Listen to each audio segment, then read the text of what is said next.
Hello and welcome to Series 1, Episode 2 of the Better Humans podcast. Today's episode is titled, Where Do You Currently Stand? The Better Humans podcast is a series of podcasts looking at the process of transforming yourself and looking at people who have gone through a process of transformation. Today's topic is basically about looking at a starting point for your journey of transformation. For many people, their starting point is to determine a goal, where they want to transform to. But I think it's far more important to actually determine your starting point to make this journey of transformation. So your starting point is, where are you currently now in your life journey? Where do you currently stand? If I ask this question of you, how many people could give an honest answer? And actually, how would you appraise and decide where you are on your life journey? What would be your metrics? What would be your yardstick to measure where you're going? So this is something I thought about and came up with the idea of what I call a life audit. And this is a way of formalizing some thoughts, some processes of looking at where you are in life on a number of axes, and to actually write them down to go where you are. So my life assessment tool, as I call it, is a little thing I've devised, and this is something that will be available if you email and make contact. I can send this out to you. So basically we have the life assessment tool, and it's like a checklist, and its first page is currently, where are you? So what I would like people to do is to fill this in and put a date on it. Then we have a number of axes on which I ask you to assess yourself and where you are in life at the moment. Now, people can change this, so this tool is something you could change if you feel there are more relevant aspects to put in your assessment, but this is a great starting point for you. Also, then you'll have all these parts of your life to put into two columns. What are the positive parts, or the good parts, or the things you'd like to keep, as against what are the negative, the not so good parts, the parts you'd like to change. So the first aspect in this one is basically just physical. So this may include your physical attributes, your health, injuries you have, what are your activity levels, your sport, your exercise. So it's very much a really basic physical appraisal of your attributes and where you are at the moment. And you can make this as narrow or as broad as you like. And a lot of people may throw things into different categories, and this is great because you can individualize this tool. So there may be parts you look at, my health is good, or I'm currently having an injury that I'm looking to get better, or my activity levels are low, or I'm not doing this. Or you may look at some really positive areas that I'm in good shape, I'm in good health, I'm exercising well. So it's not always a negative thing, it can be a lot of good positives can go in here as well. The next one is the axis that probably affects a lot of people at the moment. And it's said we're living in a cost of living crisis. So what your financial position is. This is something that can certainly weigh heavily on where you are at the moment, and also a lot of your life choices can be determined by your financial situation. So things like, what is your income? Do you have savings? Do you have investments? Do you have debts? What's your employment status? What possessions do you have? What commitments do you have financially? And this is one that will vary a lot for people. And it's not purely a numerical thing either. There are people with high incomes in financial stress. There are people with low incomes who are not in financial stress. Years ago, I did some work with mortgage broking, and it was a time much like now where you needed to save a reasonable deposit to get a mortgage for your home. And it was surprising at times to see the circumstances that people were in, who had savings and who didn't have savings. Some people who had the higher incomes had no savings. They had maxed out loans, they had maxed out credit cards, they were paying for a really lavish lifestyle, the nice cars, the big house, but even though they had this big income, financially they weren't really secure and they weren't in a happy place because they were constantly running on this thin margin of having to service their debt to meet this lifestyle, and they had no savings. Other people would go to who were living in quite a modest house but had a modest income and had quite a modest lifestyle, but these people suddenly turned up and had an immense amount of savings, and they had plenty to get a deposit for their house, to get that loan, get that mortgage, and make a real difference in their lifestyle by being able to go from a renter to a homeowner, which is what they wanted to do. So there's a lot more to looking at your financial status than purely the numbers on the income side, because a lot of it is the expenditure and lifestyle. The next axis is environmental. So what is your environment? Now this can be as simple as your location. So we know that for a lot of people, location and where they live either presents or inhibits a lot of opportunities and choices in what you're able to do. What are the attributes of that location? I mean, even just simple things, is it hot, dry, cold, wet? Is it a remote area? Is it close to facilities in the metropolitan area? Included in this is your living environment. Do you have secure accommodation? Because that is a pressure for a lot of people at the moment. Not having accommodation that they know is secure and not having to worry about, will I still have this roof over my head next week, next month, next year? What are the opportunities and services available in my location? Obviously, a lot of locations have a lot more services, opportunities. There are choices that are available to them in bigger places. Regional and remote locations can diminish what's available, but doesn't necessarily inhibit your life choices. And certainly the availability of the internet and being able to expand beyond location does present some more choices from you. But in many practical ways, it does determine where you're at, and is one of the considerations of, is this where I still will need to be in a future time? Educational has a big bearing on where we are as well. You may look at, what's your current level of education, but also what are my knowledge areas, what are my strengths, what are my expertise, what are my skills that I've got? And certainly if you have a greater skill base or have a good skill base, you have a lot better opportunity, and I only say opportunity, to transform yourself.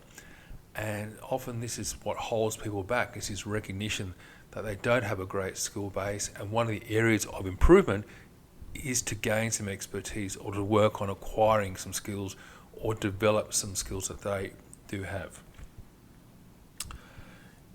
Your emotional status at the moment. Emotional can include a general thing of what is your mood like, what's your general mood?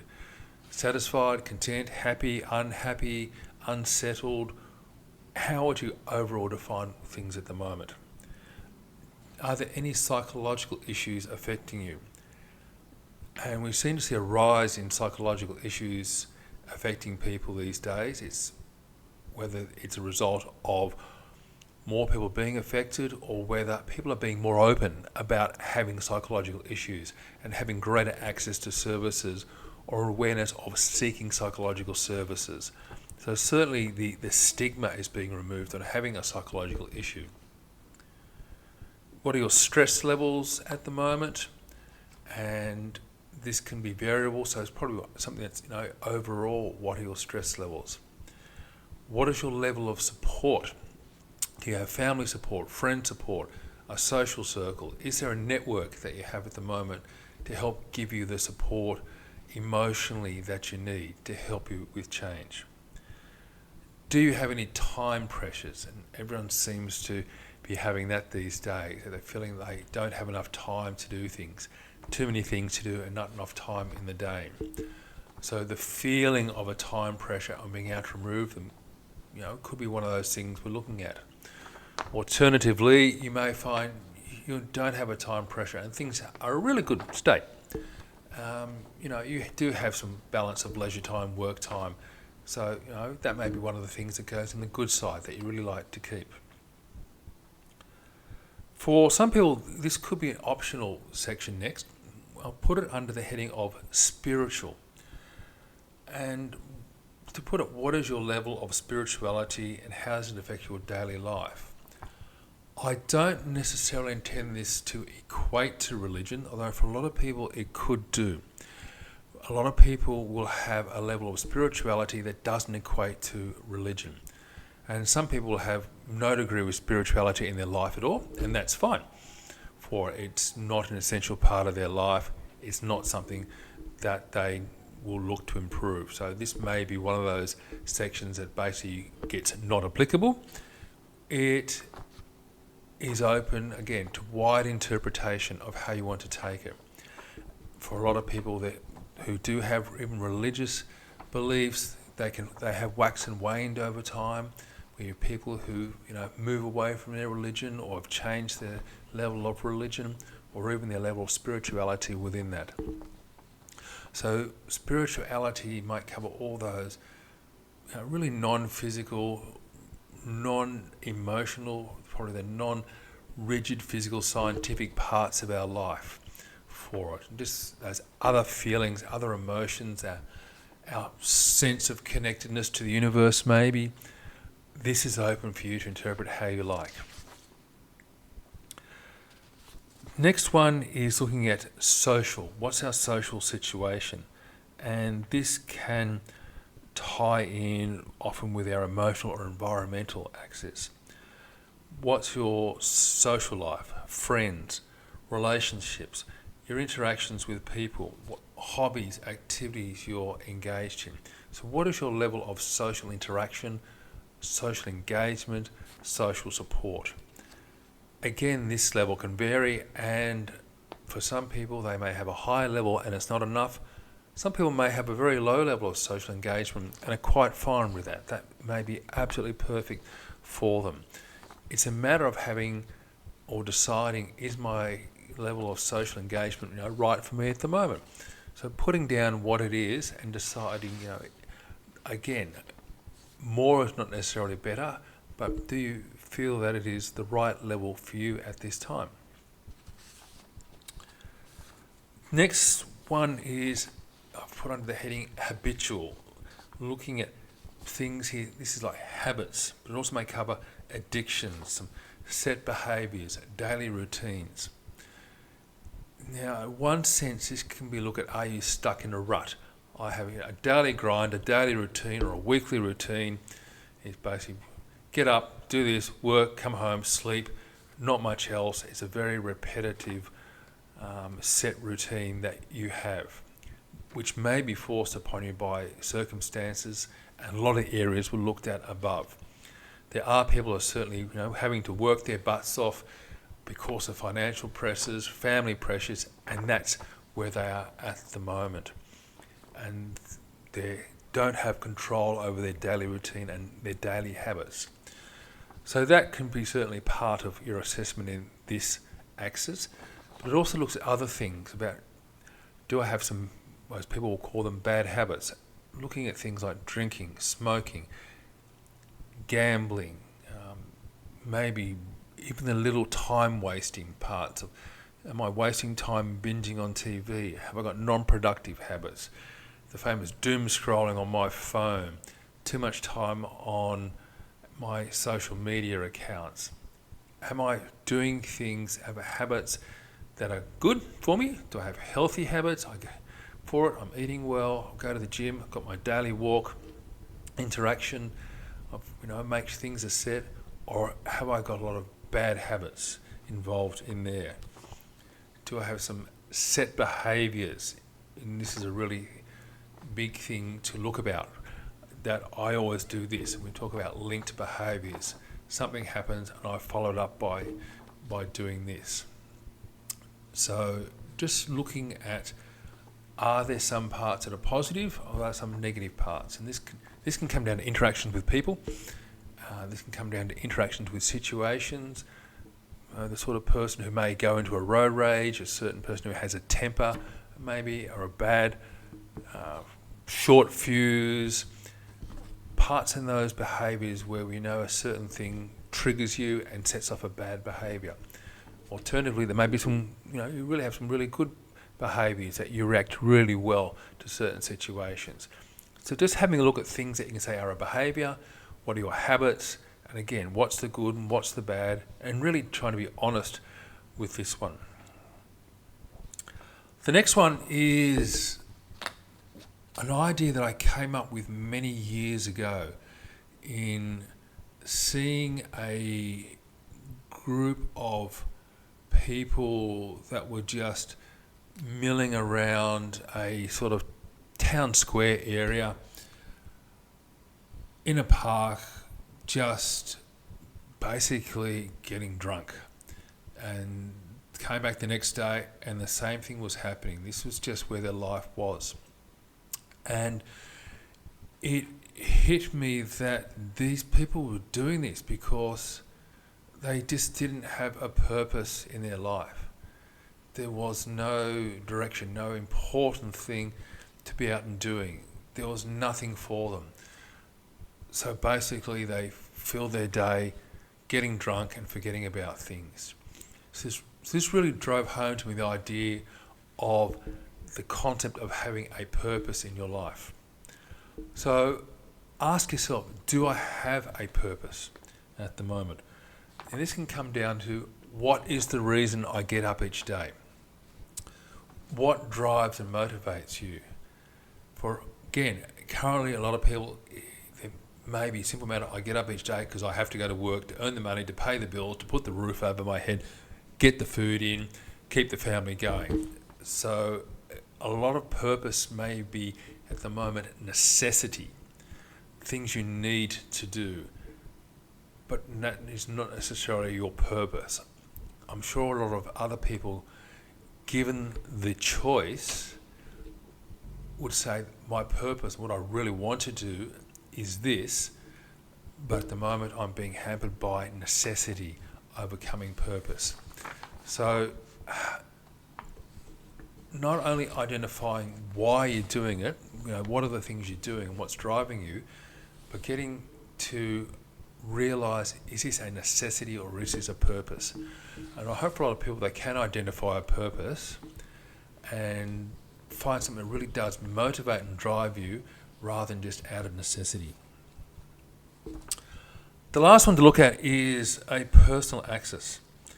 And this is basically to sum up yourself, a general overview of the type of person you are. If we said, what describes you? How would you sum yourself up? Even down to, am I a good person or a bad person? What would other people possibly say about you? I don't think that is the proper criteria. What would you say about yourself? Much better criteria. I don't think this one should be a case of using other people's perception of you. That's quite a different thing. I want you to use your own perception. Tell me honestly what you think about yourself. Now, this can be the hardest section of the form to fill in. An honest appraisal, a brutal appraisal of yourself. If it brings you to the realisation there are some serious flaws in your persona, we do all have them, but if you're honest enough to admit them, that is a great foundation to base your transformation upon. An honest realisation, honesty with yourself, really getting a strong starting point into where you are. That forms the base of transformation. So having gone through that process, we then make life a little trickier. So you've done your current assessment. What most people then will want to jump to is the assessment of where they want to be in the future. So their future time. So it's the same set of axes, and I want you to put a date on this one because I want you to say, this is where I want to be by this time.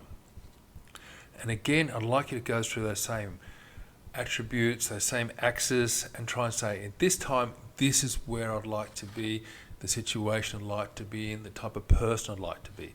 So these are where essentially your goals are put down in a really formal, detailed way, a really thorough examination of what those goals are. A really goal, I just want to be rich and in a house. Well, great, but let's define that more. What is more to actually transforming your person? There's so many other attributes, so many other things you can look at in transforming, rather than just saying, I just want money in a house and something in possession. Certainly, you as a person will need to transform to achieve that goal. But most important, that has a date on it. The next one is to do the same thing, but I want you to pick a certain previous time. I want you to go back at a defined time, maybe 6 months, 12 months, 2 years ago. Pick a time and go through the same process and see if you can describe where you were at that time. Why this is important is we now will then have 3 points: where I was, where I am, and where I want to be. Hopefully, looking at where I was and where I am, if they're pointing in one direction, where I want to be, hopefully is on that same line. But you may realise, no, actually it's pointing in a different direction. And my current life trajectory is heading here. I want to head there. So simply plotting where I am now and my future goals doesn't really give a great idea of what trajectory you're on at the moment, or whether you need to take a U-turn. Often people have that perception they're in the wrong direction, and that's why they want to make the change.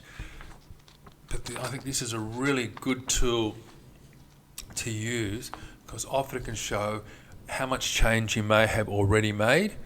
Alternatively, it may show up that you've actually stagnated.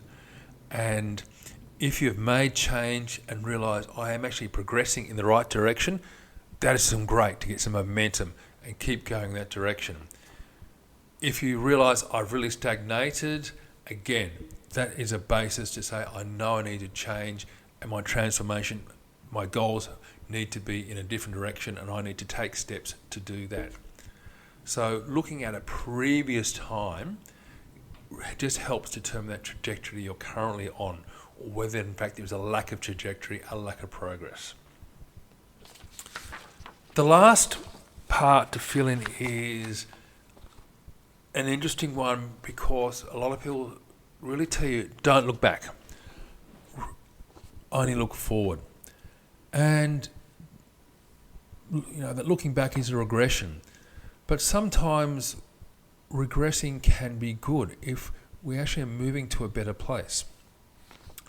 So what I want to do is the same axis, and I've called previous, best and worst.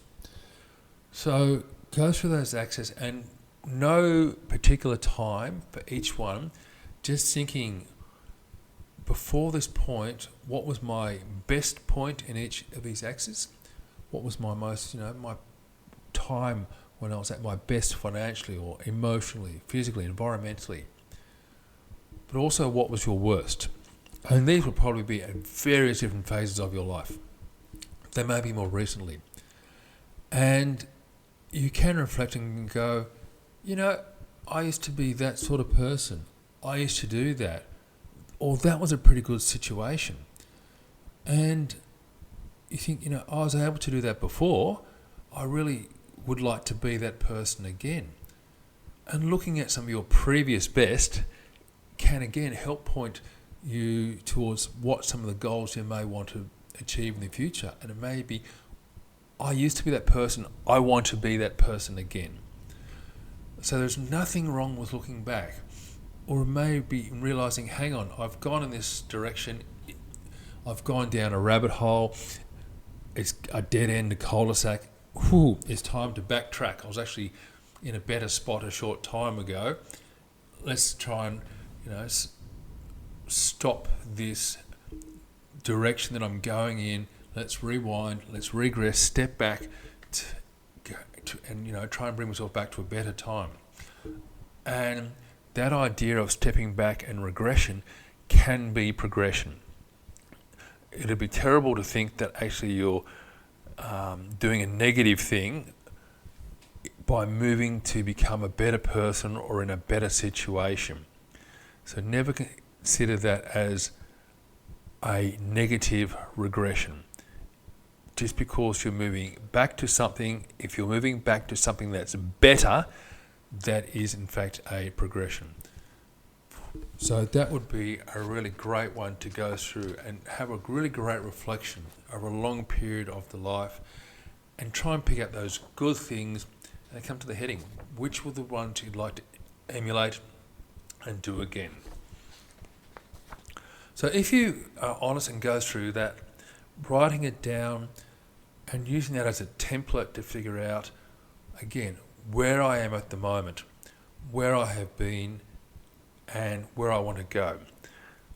But figuring out particularly at the moment is currently where I am. And being able to put that starting point and have that foundation for your transformation will really help you. A lot of people will are so focused on the goals and looking at the end of the journey, but they don't know really where they're starting from. And I'm not sure how you can plot a journey without knowing a starting point. It'd be interesting to put in a sat nav, please just randomly take me here.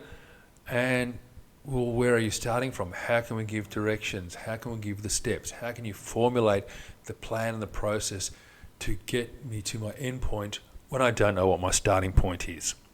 So really embrace the idea of a lot of focus on your starting point and knowing what your starting point is. By knowing your starting point, you can then make sure that your steps, your plans, your efforts to get to your goal are actually taking you on the right journey.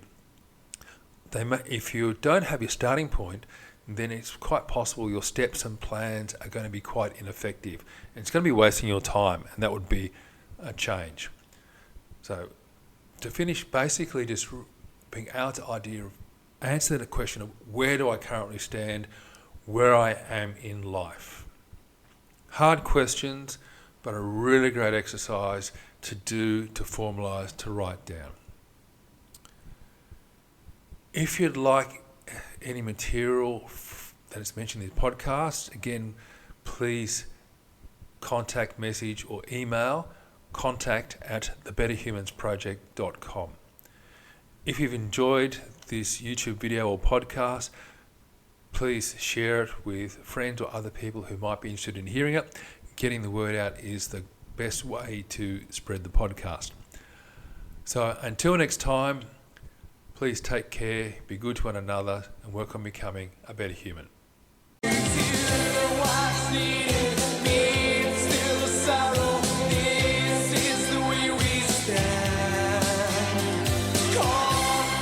Crossfire.